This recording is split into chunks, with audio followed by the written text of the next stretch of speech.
আল্লাহর নবীজি বলছেন আন তা'বুদুল্লাহা কাআন্নাকা তারাহ, তুমি এমন ভাবে আল্লাহর ইবাদত করো যেন তুমি আল্লাহকে দেখছো।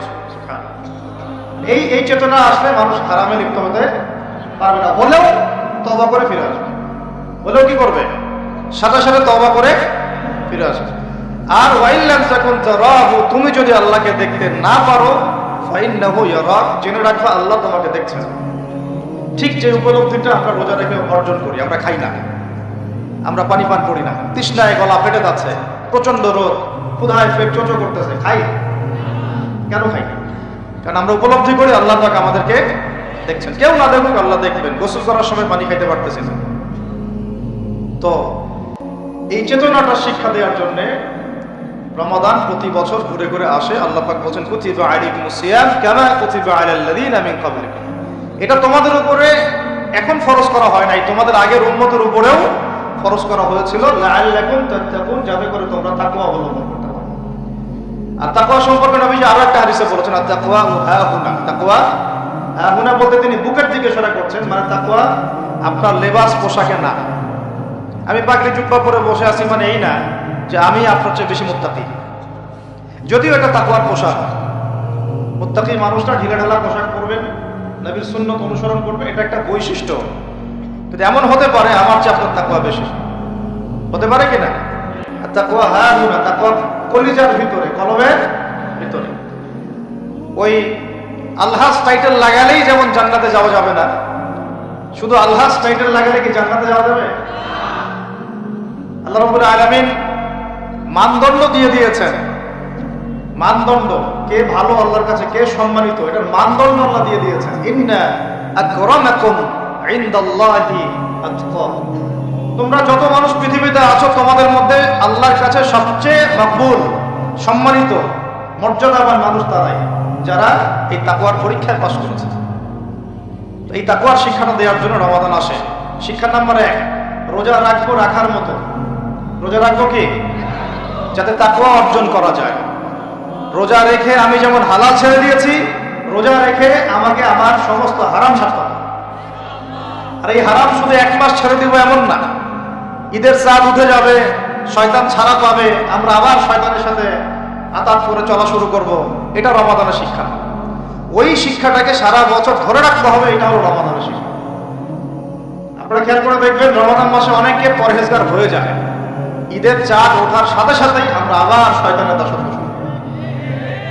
ঈদের দিন চাঁদ রাত বলে আমরা একটা কথা বলি না, ওই রাত্রেই প্রমাণ হয় যে শয়তান ছাড়া পাইছে।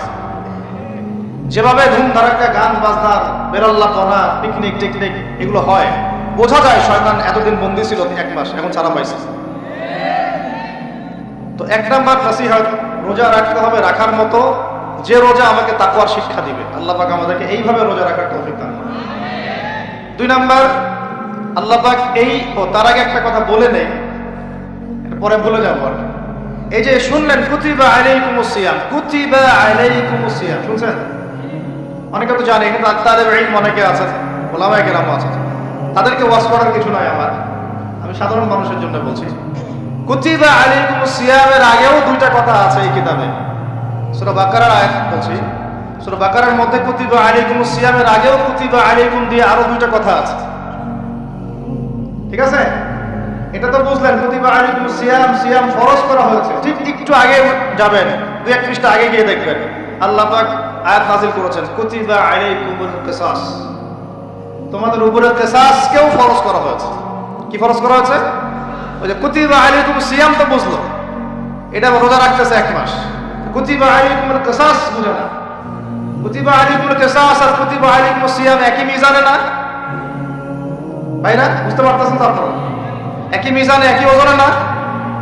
তো কুতিবা আলাইকুমুল কিসাস, তোমাদের উপরে কিসাসকেও ফরজ করা হয়েছে। তোমাদের মধ্যে আমাদের সবার উপরে, মুসলিমদের উপরে। কিসাসটা কি? কিসাসটা কি?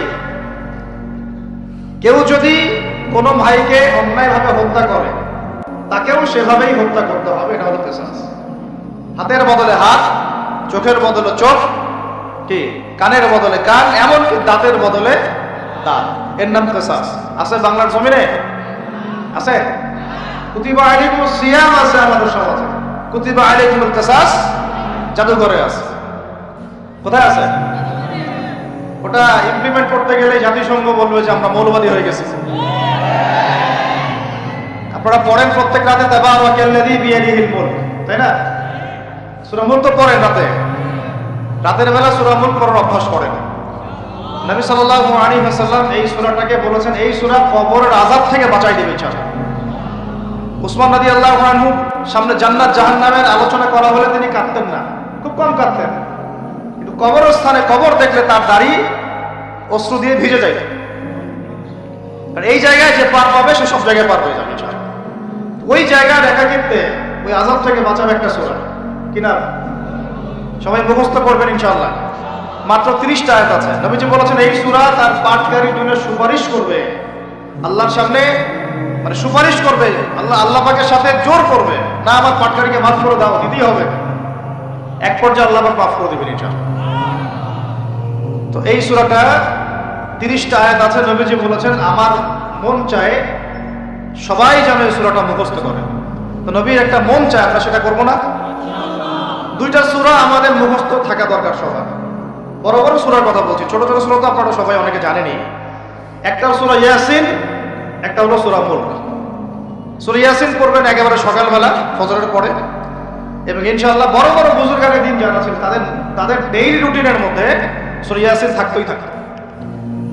এটা তেলাওয়াত করে তারা হাজত পেশ করতেন আল্লাহর কাছে, এবং এর ওসিলা আল্লাহ পাক ওই হাজত পূরণ করে দিতেন। এটা পরীক্ষিত আমল। সূরা ইয়াসিন সবার কলিজার মধ্যে থাকা চাই, আল্লাহ পাক তৌফিক দান করেন। আর রাতের বেলা পড়বেন সূরা মুলক। কোন সূরা? যদি আরো পড়েন সূরা ওয়াকিয়া পড়বেন। অনেকে বলেন রিজিকের সমস্যা, রিজিকের সমস্যা দূর হওয়ার অন্যতম একটা আমল হচ্ছে সূরা ওয়াকিয়ার তেলাওয়াত।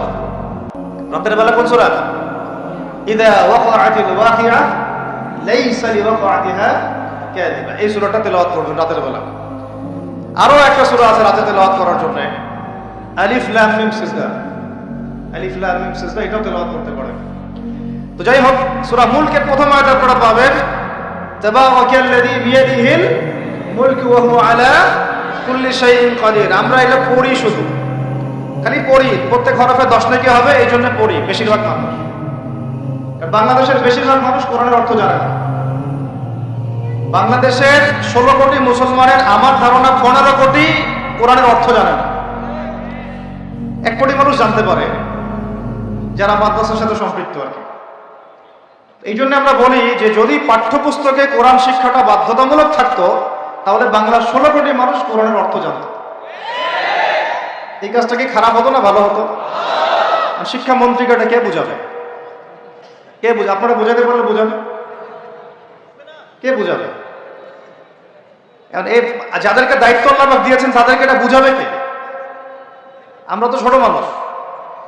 যদি নবী সাল্লাল্লাহু আলাইহি ওয়াসাল্লামের জীবনী সিরাত প্রত্যেকের পাঠ্যপুস্তকে বাধ্যতামূলক থাকতো, 16 কোটি মুসলিম জনগণ নবীর জীবনী জানতে পারত। এখন 16 কোটির মধ্যে 15 কোটি জানে না নবীর জীবনীতে কি হয়েছে। এটা তো বেসিক পড়াশোনা। যদি আমরা একটা ভাইরাসকে ভয় করে মসজিদ একেবারে বন্ধ করে ফেলতে পারি, মাস্ক পরাইতে পারি সবাইকে, সোশ্যাল ডিস্টেন্স 10 হাত দূরে দূরে দাঁড়াও, হ্যাঁ, নবীর জামানাতেও অনেক সমস্যা হয়েছে, কিন্তু এরকম করে ডিস্টেন্সে দাঁড়ানো হয় না।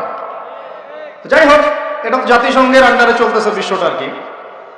তো এখন এটা যদি আমি চাপ দিয়ে করাতে পারি, তাহলে আমি পাঠ্যপুস্তকের মধ্যে নবীর সিরাত এবং কোরআন বাধ্যতামূলক করতে পারি না? এই যে আমরা যারা 15-20 বছর ইউনিভার্সিটিতে পড়েছেন, স্কুল কলেজ ইউনিভার্সিটি, এখানে কারা কারা পড়েছেন হাত তুলেন দেখি। যারা অনার্স মাস্টার্স কমপ্লিট করেছেন বা পড়তেছেন এখনো, আপনারা আছেন কতজন? আছে অনেকে, হাত নামান। এখন আপনারা ভাই বাংলা পড়েছেন না? নজরুল, রবীন্দ্রনাথ, বঙ্কিমচন্দ্র, শরৎচন্দ্র ইত্যাদি ইত্যাদি। ইংরেজি পড়েছেন না? ব্যাকরণ, দাঁত ভাঙা ব্যাকরণ। বাংলা ব্যাকরণ পড়েছেন না? দাঁত ভাঙা, কারক, সমাস, বিভক্তি, হাবিজাবি। হ্যাঁ, এই হাবিজাবি দিয়ে আবার ইস্যু বানাই দিস না তোরা, মুশকিল কথা বলা এখন। এটা তো আমরা কথার কথা বলি আর কি। তারপরে কেমিস্ট্রি পড়েন নাই? হ্যাঁ, ফিজিক্স পড়েন নাই? বায়োলজি পড়েন নাই? তারপরে আমরা হায়ার ম্যাথ পড়তাম, জটিল জটিল সূত্রগুলো মুখস্থ করেন নাই? কত কি পড়েছেন। কিন্তু এই পড়াশোনাগুলো কেন করেছেন? সিলেবাসে ছিল আমাকে পড়তে হবে, যদি না পড়ি পরীক্ষায় পাস করতে পারবো না, পরীক্ষায় পাস না করলে রেজাল্ট আসবে না। রেজাল্ট না আসলে চাকরি পাবো না, চাকরি না পাইলে রিজিকের ব্যবস্থা হবে না, রিজিকের ব্যবস্থা না হইলে বিয়ে শাদী হবে না, বিয়ে শাদী না হইলে জীবনটাই বরবাদ। এই তো ফিলোসফি, তো এইটাই, রাস্তা তো এটা না। এখন চাপ দিয়ে এত কিছু পড়লেন, বিসিএস কোচিং করেছেন অনেকেই চাকরির পরীক্ষা দিয়েছেন, নিয়োগ বিজ্ঞপ্তির পরীক্ষা দিয়েছেন, প্রাইমারি পরীক্ষা দিয়েছেন, সবই পড়তেছেন। আমি নিজেও পড়েছি এগুলো আমার মুখস্থ ছিল সব, এখনো হয়তো ধরলে বলতে পারবো কিছু, যদিও এগুলোর চর্চা আমরা বন্ধ করে দিয়েছি। কথা হচ্ছে একটা রিজিকের সোর্সের জন্য আমি যে 15 বছর এই পড়াশোনাগুলো করলাম, যদি আমার সিলেবাসের মধ্যে কোরআন থাকতো, হাদিস থাকতো, নবীর সিরাত থাকতো, তারপরে ধরেন সাহাবীদের জীবনী থাকতো, ইসলামের ইতিহাস থাকতো, বেসিক ফিকহ আকীদা থাকতো, আমি কি বাধ্য ছিলাম না এগুলো পড়ে পরীক্ষা দেওয়ার জন্য? তখন আমাদের এই জেনারেশনের ইসলামিক শিক্ষায় উন্নতি হইতো না? সবকিছু দাওয়াত দিয়ে হয় না, অনেক কিছু উপরের লেভেল থেকে চালু করতে হয়, তাহলে জনগণ সেটা মেনে নিতে বাধ্য থাকে। এই রমজান মাসে দেখবেন বাজারে অনেক সিন্ডিকেট হবে, আপনি এগুলো মিষ্টি মিষ্টি কথা বলে এগুলো বন্ধ করতে পারবেন না। যখন এরকম দুর্নীতিগুলো হবে বাজারে, মার্কেটে, ধরবেন, মোবাইল কোর্ট বসাবেন, 6 মাসের জন্য ঢুকাবেন, পারলে একটা করে আঙুল দিবেন কাইটা, তারপর দেখবেন সব সিধা হয়ে গেছে। সবকিছু দাওয়াত দিয়ে আর ওয়াজ করা হয় না, একটা সিস্টেম থাকে। আমি বলি কি, একটা বিষয় বুঝেন, একটা বিষয় হচ্ছে প্রাকৃতিকভাবে উৎপন্ন হচ্ছে কিছু জিনিস, আর আপনি একটা ফ্যাক্টরি দিয়েছেন, ফ্যাক্টরি থেকে উৎপাদন বাড়বে না কমবে? আপনি হাতে উৎপাদন করতেছেন একটা জিনিস, মনে করেন কাপড়ে পাঞ্জাবি জুব্বা, আর জুব্বার একটা ফ্যাক্টরি দিয়েছে, উৎপাদন কোথায় বেশি হবে? রাষ্ট্র হচ্ছে সেই ফ্যাক্টরি যেটা সব দিক থেকে উৎপাদন বাড়াতে পারে। আমরা দাওয়াত দিচ্ছি এখন ইন্ডিভিজুয়ালি, ব্যক্তিগতভাবে একে একে মানুষ চেঞ্জ করার দাওয়াত দিচ্ছি আমরা। বুঝতে পারতেছি পার্থক্যটা? যে আয়াত থেকে এদিকে চলে আসছি, তাবারাকাল্লাযী বিয়াদিহিল মুলক, তাবারাকাল্লাযী বরকতময় সেই সত্তা, মহা পবিত্র মহা বরকতময় সেই সত্তা। কোন সত্তা? বিয়াদিহিল মুলক, যার হাতে আছে সার্বভৌমত্ব। মুলক মানে কি? রাজত্ব, ক্ষমতা বা সার্বভৌমত্ব। রাজত্ব, ক্ষমতা বা সার্বভৌমত্ব, তিনটা শব্দ বললাম, ডিকশনারিতে চেক করে দেখেন মূল শব্দের অর্থ কি। আবার বলতেছে তাবারাকাল্লাযী, বরকতময় সেই সত্তা, মানে কে? মহাবিশ্বের একমাত্র স্রষ্টা আল্লাহ রাব্বুল আলামিন, তিনি বরকতময়। বিয়াদিহিল মুলক, যার হাতে কি আছে? রাজত্ব অথবা ক্ষমতা অথবা সার্বভৌমত্ব, বা ইংরেজি দিয়ে বললে আমরা বলি সভরেন্টি। কি বলি? সভরেন্টি। ওয়া হুয়া আলা কুল্লি শাইইন কাদির, এবং আল্লাহ পাক সমস্ত বিষয়ের উপরে কি? কর্তৃত্বশীল, ক্ষমতাবান। এখন এই আয়াতটা মহাবিশ্বের সব গ্রহে প্রযোজ্য হচ্ছে, বাংলাদেশে আর বিশ্বে প্রযোজ্য হচ্ছে না। বুঝাচ্ছি কিভাবে? বলবেন এটা আবার কেমন কথা? শুনেন, বুঝাচ্ছি। মহাবিশ্বে 7 আসমান আছে না? এটা তো জানেন, 7টা আসমান আছে। তারপরে প্রত্যেক আসমানে অসংখ্য গ্রহ নক্ষত্র আছে, গ্যালাক্সি আছে, ছায়াপথ আছে, তারপরে একটা গ্যালাক্সির মধ্যে অনেকগুলো সৌরজগৎ আছে। ওই একটা গ্যালাক্সির অসংখ্য সৌরজগতের কোনো একটা সৌরজগতের বাসিন্দা হচ্ছে আমরা। ওই সৌরজগতের মধ্যে এই যে আমাদের 10টা 12টা গ্রহ আছে, সেই গ্রহের কোনো একটা গ্রহের, কোনো একটা দেশের, কোনো একটা কি জেলার, কোনো একটা শহরের, কোনো একটা মাঠে বসে আপনি এখন এই বয়ান শুনতেছেন। কথা বুঝতে পারতেছেন? আর পুরো মহাবিশ্ব 7 আসমানে নবী সাল্লাল্লাহু আলাইহি ওয়াসাল্লাম বলছেন, মেরাজের রাতে আমি দেখেছি একটা বিঘত, এতটুকু বিঘত মানে 1 টক্কর জায়গা ফাঁকা নাই যেখানে আল্লাহর কোনো ফেরেশতা দাঁড়িয়ে বসে বা সেজদারত অবস্থায় আল্লাহর ইবাদত করতেছে না। তাহলে পুরো মহাবিশ্বে কার রাজত্ব চলতেছে? এখন এই পৃথিবীর দিকে তাকান, আমরা বললাম তাবারাকাল্লাযী বিয়াদিহিল মুলক, আল্লাহর হচ্ছে সার্বভৌমত্ব, ক্ষমতা কার? আল্লাহ। কিন্তু এখন জমিনের দিকে আপনি তাকান, এই বিশ্বের সার্বভৌমত্ব চলতেছে জাতিসংঘের। কার? এই বিশ্বের রাজনৈতিক মোড়ল জাতিসংঘ। আপনি ইসলামিক বিধানের কথা যতই বলেন তারা মানবে না, সোজা কথা। আপনি যদি বলেন কোরআন এবং হাদিস এবং সর্বশ্রেষ্ঠ নবী মুহাম্মদ সাল্লাল্লাহু আলাইহি ওয়াসাল্লাম আমাদেরকে এগুলো দিয়ে গেছেন, আল্লাহ পাক এগুলো নাজিল করছেন, আসেন এগুলোর আলোকে বিশ্ব করি, ওরা মানবে না। বরং ওরা আপনার উপর যুদ্ধ ঘোষণা করবে। কি করবে? এ হচ্ছে এই বিশ্বের সবচেয়ে বড় তাগুত, সবচেয়ে বড় কাফের, সবচেয়ে বড় মুশরিক, সবচেয়ে বড় মুনাফিক। ও যদি বলে যে কোরআন বাদ দিতে হবে, আমার মাথায় যে বুঝ আসে ওই বুঝ অনুযায়ী চলবো, তাহলে সারা বিশ্ব বলবে হ্যাঁ এটাই ঠিক। নাউজুবিল্লাহ। অর্থনৈতিক মরল সে যদি বলে আল্লাহ পাক কোরআনে সুদ হারাম করছেন তো কি হয়েছে, আমাদের ব্যাংকিং সিস্টেম চলবে সুদের উপর, সারা বিশ্ব বলবে এই যে সামি'না ওয়া আতা'না, ইয়েস স্যার, শুনলাম মানলাম, কথা বুঝেন না? ও সারা বিশ্বকে যদি বলে ওদের ব্যাংকিং সিস্টেম, প্রত্যেকটা ব্যাংকিং সিস্টেম চলবে সুদ ভিত্তিক, আল্লাহ কোরআনে হারাম করুক আর হালাল করুক দেখার দরকারই নেই আমাদের, নাউযুবিল্লাহ। মানলে ইচ্ছা হলে মারেন, না ইচ্ছা হলে আমরা বোম মেরে উড়াই দিব,